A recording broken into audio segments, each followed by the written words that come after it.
নমস্কার, আমি অনুরাগ দত্ত। আজকে অরণ্য ষষ্ঠী, তাই সব মায়েরা তার ছেলে মেয়েদের এমনকি আমার মাথায় ষষ্ঠীর জল ঢেলেছে।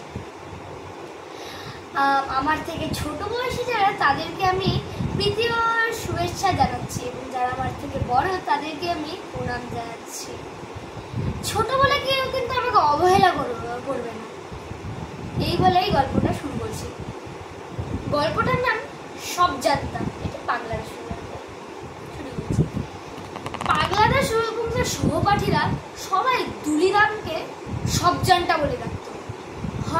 হয়তো তার কারণ ছিল দুলিরামের বাবা কোনো কাগজের সম্পাদক ছিলেন। দুলিরাম সব সময় কথা বলতেই থাকতো, হয়তো ভুল বলছে, তাও কিন্তু হার মানত না, বলতেই থাকতো। এই নিয়ে পাগলা দাশুর সাথে তার একবার একটা ঘটনা ঘটেছিল।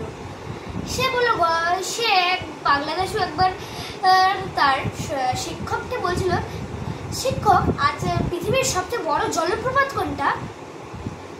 তখনই দুলিরাম বলে উঠলো, নায়াগ্রা ওয়াটারফলস। তা কিন্তু ঠিক ছিল না, তা হতো আসলে অ্যাঞ্জেলা ফলস। তখনই ও নায়াগ্রা ফলস বলে উঠলো। তখনই বললো, জানো এটা কত বড়?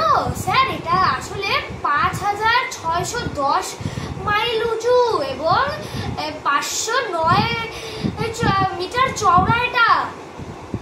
তখনই একজন যে ক্লাসে সবসময় ফার্স্ট হয়, অর্থাৎ মিশু, যাকে সবাই মিশু কি নাম দিয়েছিল, সে বলে উঠল কি, স্যার, মাউন্ট এভারেস্টের সবচেয়ে উঁচু জিনিস, তাই ওটা 410 মাইল উঁচু, আর 5610 তো এর কাছাকাছি, অনেক উপরে চলে যাবে।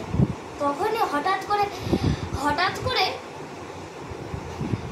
দুলিরাম বলে উঠলো ওই সেই মিশুকে, কি তুই কি ওই অমুকের থেকে বেশি জানিস? তুই কি ক্যাসকেনিয়ার থেকে বেশি জানিস?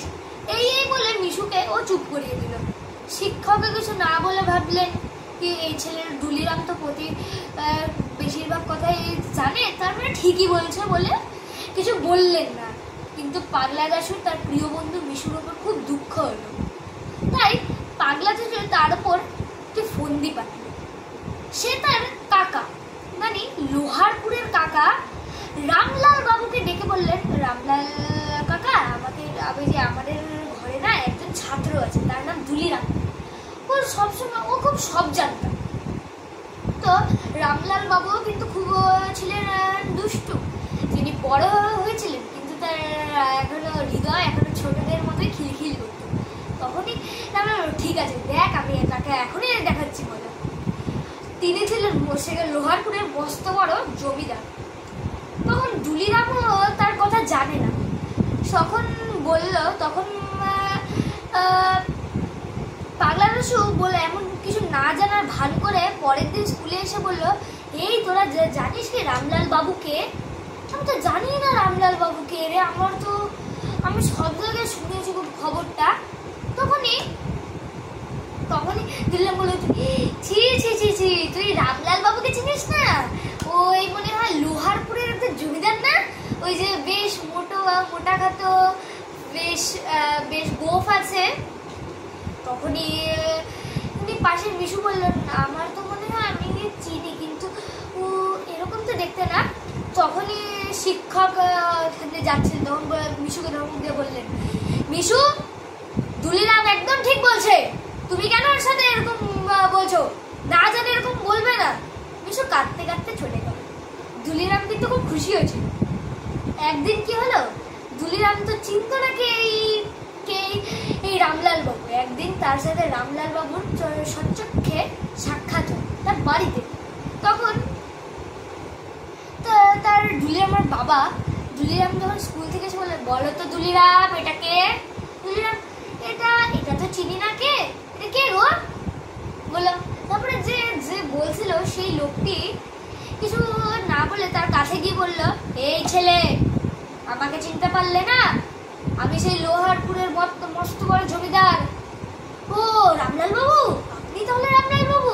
এমন কেন করছো? তুমি তো আমার ব্যাপারে সব জানো বুঝি। আচ্ছা বলো তো, আমার পুরো নাম কি? আমাকে সবাই বাবু বাবুই বলে থাকে। আর আসল নাম শুনেছিল রামলাল সমাজদার, কিন্তু কেউ তা তো চিনতো না। তো পাগলা দাসু আমাকে নিজের কাকার টাইটেল চিনতো না, অর্থাৎ পদবি চিনতো না। তখন দুলিরাম তো বেশ সংকটে বসে, সে তখন বলল, কি আমি তো চিনি না, এখন কি করি? ও কি করলো, বললো আপনার নাম কি রামলাল পোদ্দার?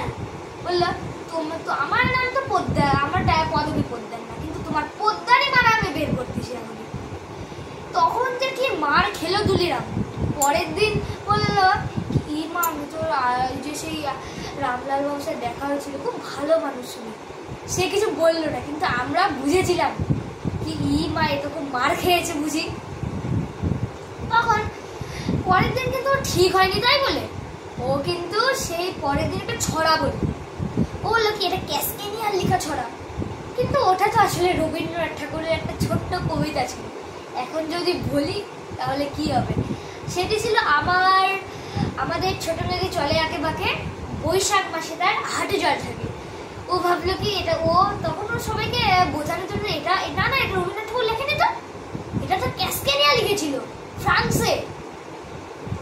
তখন মিশু বলল কি হ্যাঁ, কিন্তু এটা একটা বাংলা ছড়া, ক্যাসকেনিয়া কিভাবে এটা লিখতে পারে? তখন বললো কি চুপ, ক্যাসকেনিয়া ইংলিশে লিখেছিল, হয়তো কেউ এটা বাংলায় লিখেছে। তো তখন এটা তো আমাদের হেড স্যার তখন শুনে নিয়েছেন, আর তখন বেধম মারছে, কারণ সে তার হেড স্যার তাকে এরকমই একটা সময় দিচ্ছেন যাতে ওর একটা ভুল করুক আর তাহলে সে মার দিবে তাকে, কারণ সে খুব বদমাশও ছিল। সে ওয়েবস্টার এগুলা নিয়ে খুব কথা বলতে থাকতো। বড়দের হাতে মার খেয়ে গেছে, তার হাত পা লাল হয়ে গেছে।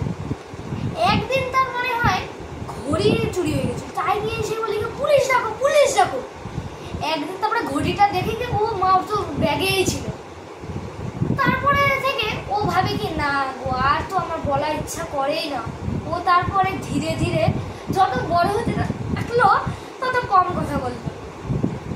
তখন থেকে ও ঠিকঠাক এবং শান্তশিষ্ট হয়ে গেল। গল্পটা এখানেই ছিল, গল্পটা বেশ বড় ছিল, কিন্তু আমার যখন পড়েছিলাম খুব সুন্দর লেগেছিল। আশা করি তোমাদেরও সুন্দর লাগবে। আমার নমস্কার।